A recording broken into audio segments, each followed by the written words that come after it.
আপনি যদি জীবনে কোনো কিছু শিখতে চান তাহলে ভিডিওটা সম্পূর্ণ দেখুন। একদিন আইনজীবী একটি শিক্ষকের কাছে একটি কুয়া বিক্রি করলেন। পরের দিন তিনি এসে বললেন, স্যার, আমি আপনাকে কুয়া বিক্রি করেছি, কিন্তু কুয়ার পানি তো বিক্রি করিনি। আপনি যদি পানি ব্যবহার করেন তাহলে তার জন্য আলাদা টাকা দিতে হবে। শিক্ষক বললেন, আমি ঠিক এই বিষয়ে আপনার সঙ্গে কথা বলতে চাচ্ছিলাম। যেহেতু পানি এখনও আপনার, তাহলে দয়া করে আপনি আপনার পানি কুয়া থেকে বের করে নিয়ে যান।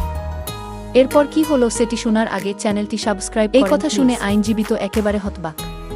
তিনি বললেন, আরে না না স্যার, আমি তো আসলে মজা করছিলাম, এটা একটা ইয়ার্কি ছিল।